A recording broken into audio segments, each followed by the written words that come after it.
నమస్కారం. సుఖీభవకు స్వాగతం. ఈరోజు సుఖీభవలో ఓవేరియన్ సిస్ట్లు ఎప్పుడు ప్రమాదం, కోవిడ్ పై పోరుకు కొత్త ఆయుధం సిద్ధం, గౌట్ వ్యాధికి ప్రకృతి వైద్యం, ప్రసూతి మరణాలు నివారణ ఎలా, ఇంకా హెల్త్ టిప్. అండాశయాల్లో నీటి బుడగలున్నప్పుడు నెలసరిలో చిక్కులు మొదలుకుని గర్భధారణలో ఆటంకాల వరకు ఎన్నో అవాంతరాలు ఎదురవుతూ ఉంటాయి. అండాశయాల్లో ఎక్కువ మొత్తంలో నీటి బుడగలు ఉన్నప్పుడు ఆ పరిస్థితిని పాలిసిస్టిక్ ఓవేరియన్ సిండ్రోమ్ అని పిలుస్తారు. అదే అండాశయాల్లో కొద్ది మొత్తంలో నీటి బుగ్గలు ఉన్నప్పుడు ఆ పరిస్థితిని ఓవేరియన్ సిస్ట్లుగా వ్యవహరిస్తారు. నెలసరిలో చిక్కులతో పాటు పొత్తి కడుపులో తీవ్రమైన నొప్పిని తెచ్చిపెట్టే ఓవేరియన్ సిస్ట్లకు కారణాలు, వాటికి చికిత్సా మార్గాల గురించి ఇప్పుడు తెలుసుకుందాం.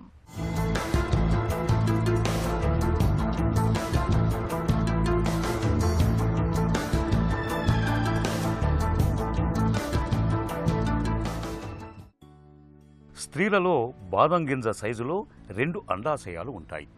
కౌమార వయసుకు వచ్చిన అమ్మాయిల్లో ఈ అండాశయాలు ఋతుక్రమంలో భాగంగా ప్రతి నెల ఒక్కో అండాన్ని విడుదల చేస్తూ ఉంటాయి. కొన్ని సందర్భాల్లో ఈ ఋతుక్రమం అంటే అండం విడుదల క్రమం తప్పుతూ ఉంటుంది. ఇలా అండం విడుదల క్రమం తప్పటానికి గల అనేక కారణాల్లో అండాశయాల్లో నీటి తిత్తులు కూడా ఓ ప్రధాన కారణం. అండాశయాల్లో పెరిగే ఈ చిన్న సైజు నీటితో నిండిన సంచు లాంటి సిస్ట్స్ వల్ల స్త్రీలలో నెలసరి క్రమం తగ్గుతుంది. నిజానికి ఈ నీటి తిత్తులు పెద్దగా ప్రమాదకరమైనవేవీ కావు. చాలా వరకు ఏ మందులు వాడకపోయినా వాటంతట అవే తగ్గిపోతుంటాయి. అయితే కొన్ని సందర్భాల్లో మాత్రం నీటి తిత్తుల పరిమాణం పెద్దగా ఉన్నా, నీటి తిత్తులు ట్విస్ట్ అయినా, పగిలిపోయినా వాటి వల్ల భరించలేని నొప్పి వస్తూ ఉంటుంది. ఈ లక్షణాలను బట్టే నీటి తిత్తులకు చికిత్స అవసరమనే విషయాన్ని గ్రహించాల్సి ఉంటుంది. అండాశయాల్లో నీటి తిత్తులకు ఇతమిద్ధంగా ఇది అంటూ కారణం కనిపించదు. సాధారణ నెలసరిలో భాగంగానే ఈ నీటి తిత్తులు పెరుగుతూ ఉంటాయి. 2-3 నెలల్లో వాటంతటవే మాయమైపోతుంటాయి. ఓవేరియన్ సిస్ట్ అంటే అండాశయం మీద వచ్చే ఒక చిన్న గ్రోత్, చిన్న పెరుగుదల లాంటిది. దాంట్లో నీరు ఉండొచ్చు, రక్తం ఉండొచ్చు, ఇంకా ఇతర సబ్స్టెన్సెస్ చాలా ఉండొచ్చు. అవి ఒక శాక్ లాంటి, అంటే ఒక సంచి లాంటి స్ట్రక్చర్లో ఆ ఫ్లూయిడ్ చేరుకుని అది అండాశయం మీద అటాచ్ అయి పెరుగుతుంది. దాన్ని ఓవేరియన్ సిస్ట్ అంటాం. ఓవేరియన్ సిస్ట్లో చాలా రకాలు ఉంటాయి. యంగ్ లేడీస్ అంటే ప్రతి నెల పీరియడ్స్ వస్తున్న ఆడవాళ్ళకి మామూలుగా ప్రతి నెల ఓవులేషన్ అవుతుంది. సో ప్రతి నెల వాళ్ళ అండాశయం నుంచి ఒక ఎగ్ రిలీజ్ అవుతుంది. ఎగ్ రిలీజ్ అయ్యే ముందు ఫస్ట్ అండాశయం మీద ఒక చిన్న ఫాలికల్ వస్తుంది. ఆ ఫాలికల్ రప్చర్ అయ్యి దాని నుంచి ఎగ్ రిలీజ్ అవుతుంది. కొన్నిసార్లు అది రప్చర్ అవ్వకుండా దాంట్లోనే నీరు చేరుకుని అది పెద్దగా పెరుగుతుంది. అప్పుడు ఓవేరియన్ సిస్ట్ అవుతుంది. ఇంకా కొన్నిసార్లు ఎగ్ రిలీజ్ అయిన తర్వాత అది మళ్ళీ మూసుకుపోయి అందులో నీరు చేరచ్చు. అప్పుడు కూడా అది పెరిగి ఓవేరియన్ సిస్ట్ అవ్వచ్చు. సో ఇలా వచ్చే సిస్ట్ని మేము ఫాలిక్యులర్ సిస్ట్ కానీ కార్పస్ లూటియల్ సిస్ట్ కానీ అంటాం. ఇవి నీరుతో మాత్రమే ఉంటాయి కాబట్టి సింపుల్ సిస్ట్ అంటాం.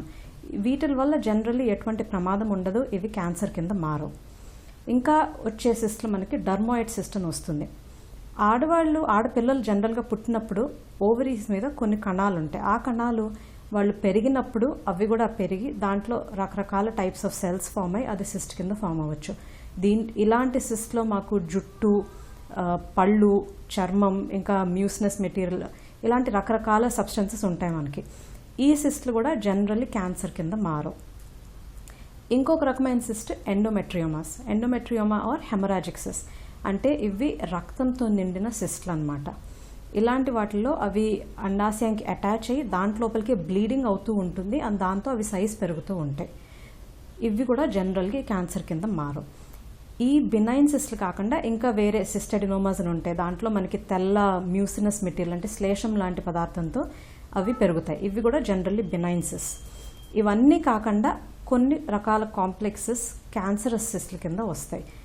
ఇవన్నీ మనకి స్కాన్ ద్వారా తెలుస్తాయి. అండాశయాల్లో నీటి తిత్తులు క్యాన్సర్లుగా మారతాయా అన్నది చాలా మందిని వేధించే అనుమానం. నిజానికి ఈ నీటి తిత్తులు క్యాన్సర్లుగా మారవు.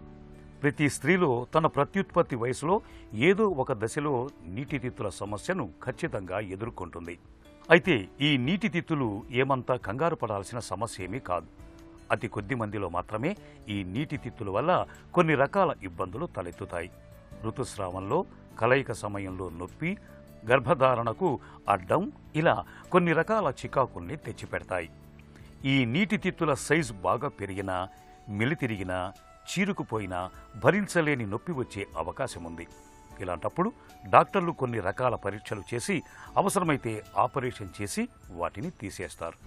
మామూలు నీటి తిత్తులైతే అండాశయాలను తీసేయాల్సిన అవసరం లేకుండానే సిస్టులను తీసివేస్తారు. ఒక యంగ్ లేడీకి సింపుల్ సిస్ట్ అంటే ఉట్టి నీటితో నిండిన సిస్ట్ కనుక వస్తే అది చిన్నది, ఎస్పెషలీ 2 to 3 సెంటీమీటర్స్ అయితే దాన్ని మేము సర్జరీ చేసి ట్రీట్ చేయాల్సిన అవసరం లేదు. అవి దానంతట అదే ఒక 2-3 నెలల్లో పోయే అవకాశం ఉంటుంది. సో అలాంటి వాళ్ళకి మేము రెగ్యులర్గా స్కాన్స్ చేస్తూ ఆ సిస్ట్ని మానిటర్ చేసుకుంటాం. అది దానంతట అదే పోకుండా సైజ్ పెరుగుతున్నా ఆర్ ఆ లేడీకి పెయిన్ వస్తున్నా అప్పుడు దానికి మేము సర్జరీ చేసి ట్రీట్ చేయాల్సిన అవసరం ఉంటుంది. అలాగే డర్మాయిడ్సిస్ కూడా చిన్నగా 2 to 3 సెంటీమీటర్స్ ఉంటే దానివల్ల వచ్చే ఇబ్బంది ఏమీ పెద్దగా ఉండదు. వేరాజ్ అది పెద్దగా అయిన కొద్దీ దానివల్ల పెయిన్ రావచ్చు. సో అప్పుడు కూడా సర్జరీ చేసి తీయాల్సిన అవసరం ఉంటుంది.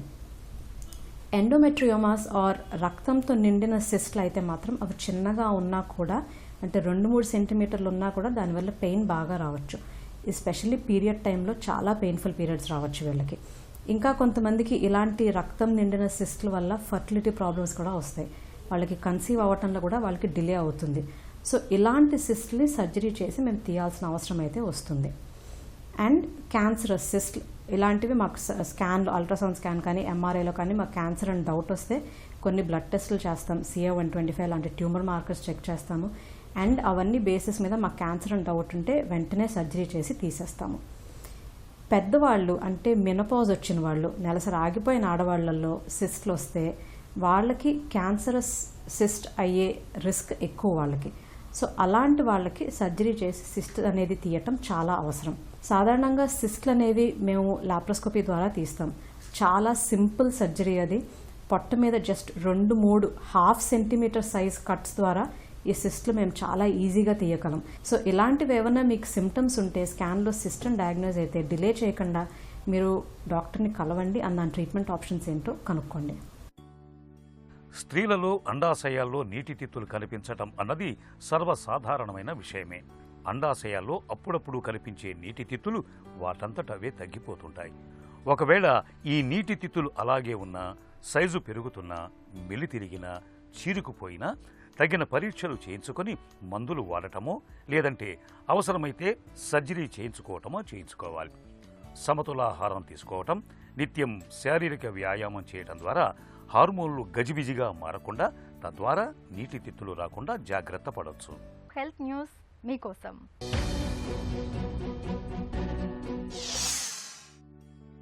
కోవిడ్ పై పోరులో మరో కొత్త ఆయుధాన్ని ఆస్ట్రేలియా శాస్త్రవేత్తలు సిద్ధం చేస్తున్నారు.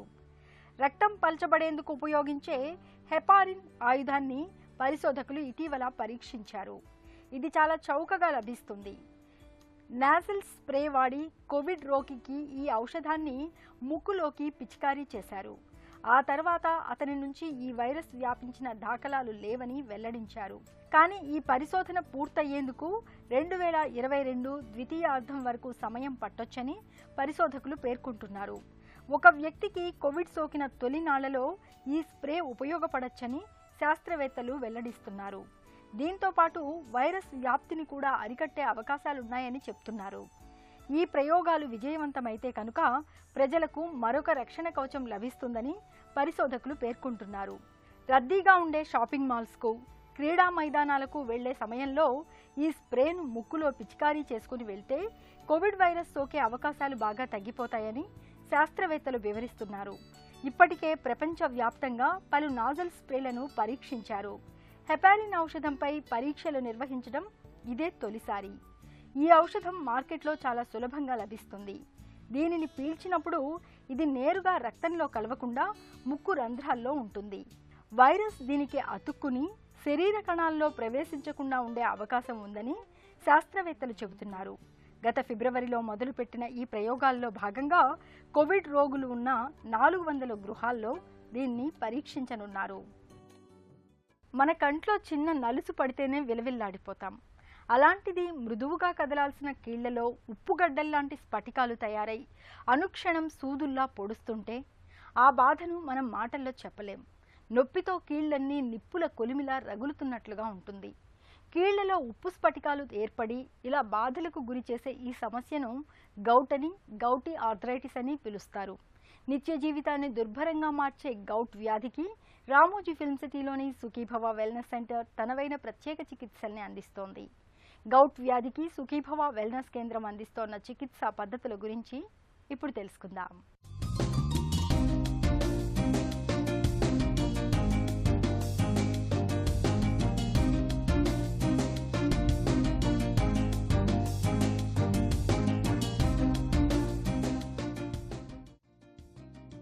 గౌట్ అనేది యూరిక్ యాసిడ్ అసమతుల్యత వల్ల ఏర్పడే సమస్య. ఈ వ్యాధిలో యూరిక్ యాసిడ్ మోతాదు రక్తంలో తీవ్రంగా పెరుగుతుంది. ఈ పెరిగిన యూరిక్ ఆమ్లం స్ఫటికాలుగా మారి కీళ్లలోకి చేరి తీవ్రమైన నొప్పిని కలిగిస్తాయి. ఇలాంటి కీళ్ల నొప్పులను వైద్య పరిభాషలో గౌటీ ఆర్థరైటిస్ అంటారు. ఇది చాలా తీవ్రమైన సమస్య. ప్రపంచవ్యాప్తంగా దాదాపు 4% మంది ఈ వ్యాధితో బాధపడుతున్నారని సర్వేలు చెబుతున్నాయి. సాధారణంగా ఈ వ్యాధి 30 నుంచి 45 వయసు వారిలోనే కనిపిస్తుంది. స్త్రీలతో పోలిస్తే ఈ వ్యాధి పురుషుల్లోనే ఎక్కువ. గౌట్ వ్యాధిలో ముందుగా కాలి బొటనవేళ్లు వాపుకు గురవుతాయి. కీళ్లవాపుతో పాటు కీళ్లు ఎర్రగా మారడం, విపరీతమైన నొప్పి, కీళ్లు వేడిగా ఉండడం, రాత్రివేళల్లో విపరీతమైన జ్వరం, నీరసంగా ఉండడం లాంటి లక్షణాలు కనిపిస్తాయి. గౌటీ ఆర్థరైటిస్లో కాలి బొటనవేలు, మడమలు, మోకాళ్లు ఎక్కువగా వాస్తాయి. గౌట్ వ్యాధి రావడానికి రక్తంలో పెరిగిన యూరిక్ యాసిడే ప్రధాన కారణం. నిజానికి యూరిక్ యాసిడ్ అనేది శరీరానికి అవసరమైన పదార్థమే. ఇది ఆహారంలో మనం తీసుకునే ప్రోటీన్లు జీర్ణమైన తర్వాత ఏర్పడే ఒక విష పదార్థం. ప్రాథమికంగా ఈ విష పదార్థం రక్తంలో కలిసి శుద్ధి కోసం మూత్రపిండాలకు చేరుతుంది. మూత్రపిండాలు రక్తాన్ని శుద్ధి చేసి అందులోని విష పదార్థాలను, వ్యాధికారక పదార్థాలను వేరుచేసి మూత్రం ద్వారా మన శరీరం నుంచి బయటకు పంపించేస్తాయి. అధిక మోతాదులో ప్రోటీన్లు తీసుకోవడం అంటే మాంసాహారం, చేపలు తదితర ఆహారం ఎక్కువగా తీసుకోవడం, స్థూలకాయం, అతిగా మద్యపానం చేయడం, మూత్రపిండాల వ్యాధులు, అధిక రక్తపోటు, రోగ నిరోధక శక్తిని తగ్గించే మందుల వినియోగం లాంటివన్నీ గౌట్ వ్యాధికి కారణమవుతాయి. ఈ గౌట్ సమస్యను ప్రకృతి వైద్యం ద్వారా తగ్గించుకోవచ్చు. రామోజీ ఫిల్మ్ సిటీలోని సుఖీభవ వెల్నెస్ సెంటర్లోని సంప్రదాయ ఆయుర్వేద వైద్యాల సమ్మేళనమైన వైద్య విధానాలతో ఈ కీళ్ల నొప్పుల్ని తగ్గించుకోవచ్చు.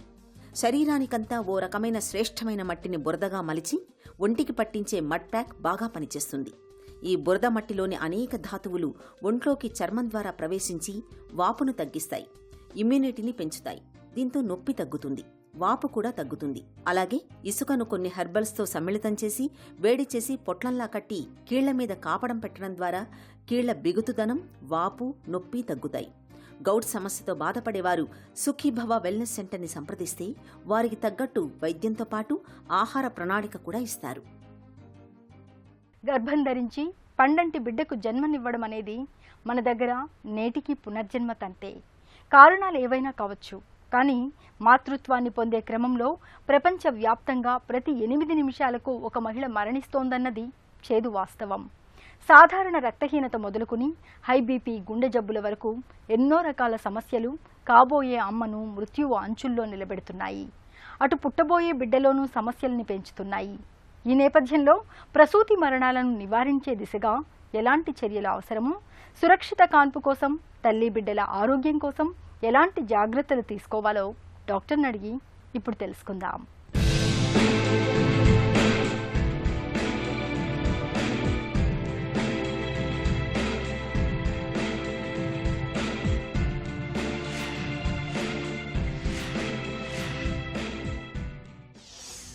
ప్రసూతి మరణాల తీవ్రత మన దగ్గర ఎలా ఉంది?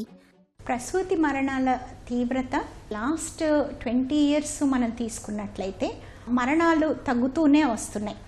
సో అది మన సర్వీసెస్ పెరగటం వల్ల కానీ, మన గర్భిణీ స్త్రీల అవగాహన పెరగటం వల్ల కానీ ఏదైనా కూడాను ఆ ట్రెండ్ అనేది బాగుంది. కాకపోతే స్టిల్ మన గోల్స్ మనం రీచ్ అవ్వాల్సినవి, ఇంకా ఎంతో ఇంప్రూవ్ చేసుకోవాల్సినవి చాలా ఉన్నాయి.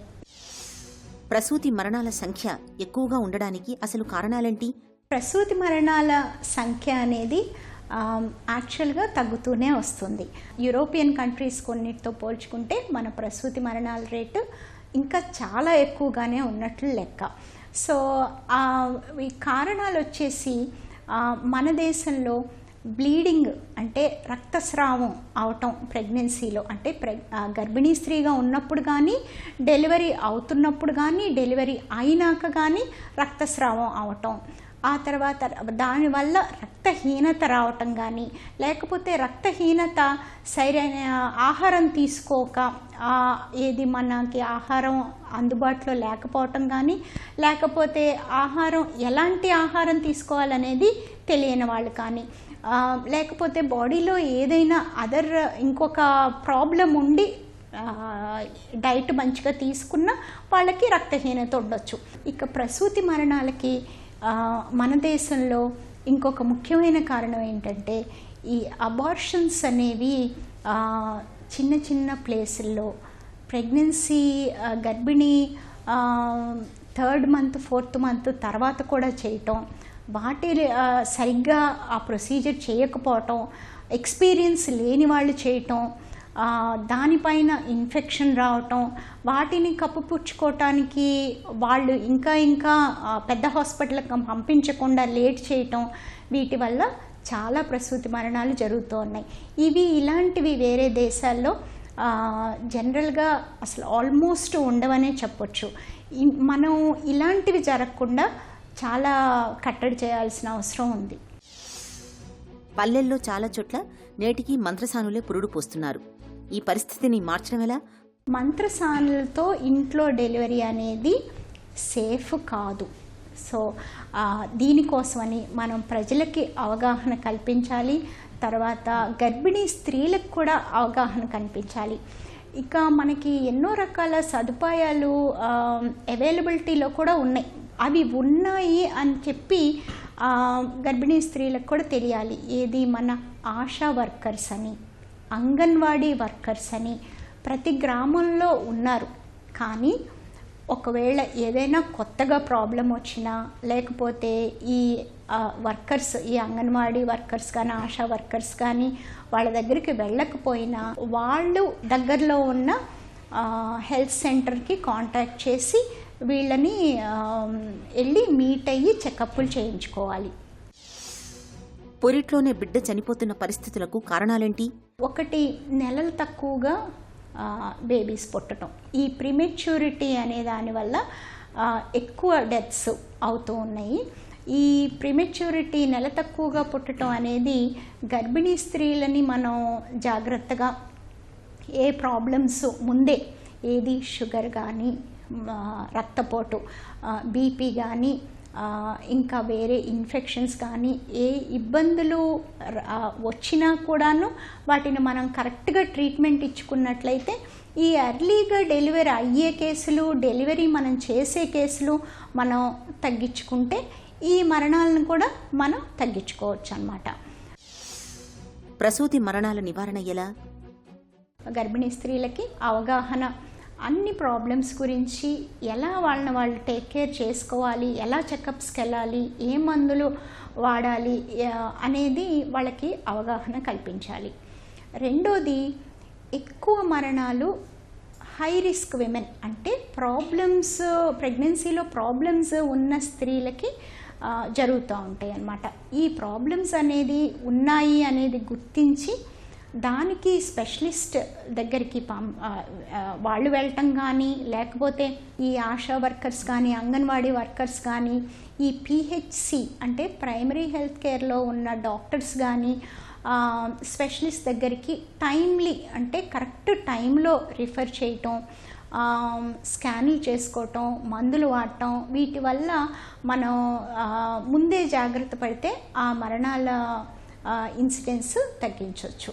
బాగా హై రిస్క్, ఎక్కువ ప్రాబ్లమ్స్ ఉన్నవాళ్ళు ఏది మన బ్లడ్ బ్యాంక్ ఫెసిలిటీస్ కానీ, లేకపోతే మల్టీ డిసిప్లినరీ ఇన్పుట్ ఆ యూనిట్లో డెలివరీ ఆర్గనైజ్ చేస్తే వీళ్ళు మరణించే రిస్క్ తక్కువగా ఉంటుంది.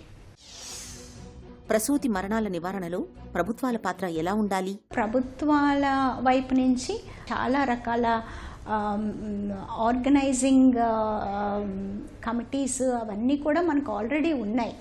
అవి ఎంతవరకు గర్భిణీ స్త్రీలు వాటిని ఉపయోగించుకుంటున్నారు, వాళ్ళకి వాళ్ళ దాకా ఎన్ని మిషన్స్ వాళ్ళ దాకా వెళ్ళి యూస్ఫుల్గా ఉంటున్నాయి అనేది అది ప్రశ్నించుకోవాల్సిన విషయం అన్నమాట. ఇక మనకి నేషనల్ రూరల్ హెల్త్ మిషన్ అని ఎర్లీ 2000స్లోనే అది స్టార్ట్ చేశారు. అదేంటంటే ఏఎన్ఎంస్ రెగ్యులర్ చెకప్స్ చేస్తూ వాళ్ళని ముందుకు తీసుకెళ్ళటం, తర్వాత ప్రెగ్నెంట్ విమెన్కి, గర్భిణీ స్త్రీలకి డెలివరీ నుంచి డెలివరీ అయినాక బేబీని కూడా కొంత టైము మొత్తం చెకప్స్ వరకు చూసుకుంటారనమాట. ప్రసూతి మరణాలను నివారించడం అన్నది పూర్తిగా మన చేతుల్లోనే ఉంది. గర్భధారణ జరిగినప్పటి నుంచి కాన్పు అయ్యేదాకా తరచూ డాక్టర్ని కలవడంతో పాటు అవసరమైన పరీక్షల్ని చేయించుకుంటూ ఉండాలి. అన్ని వసతులు ఉన్న ఆసుపత్రిలోనే పురుడు పోసుకోవాలి. ఈ జాగ్రత్తలు ప్రసూతి మరణాల్ని చాలా వరకు నివారిస్తాయి. చిన్న చిట్కా మీకోసం. గొంతులో గరగరతో బాధపడుతున్నప్పుడు తరచూ గ్రీన్ టీ లేదా బ్లాక్ టీని తాగడాన్ని అలవాటు చేసుకోండి. గొంతులో గరగర తగ్గడంతో పాటు ముక్కు దిబ్బడ, సైనసైటిస్, తలనొప్పి బాధల నుంచి కూడా మంచి ఉపశమనం లభిస్తుంది. సుఖీభవ కార్యక్రమానికి సంబంధించిన మీ విలువైన సూచనలు, సలహాలను వెంటనే మాకు రాయండి. మా చిరునామా Sukhibhava, ETV, Ramoji film city, Hyderabad 501512 లేదా sukhibhava@etv.co.in కు ఈమెయిల్ చేయండి.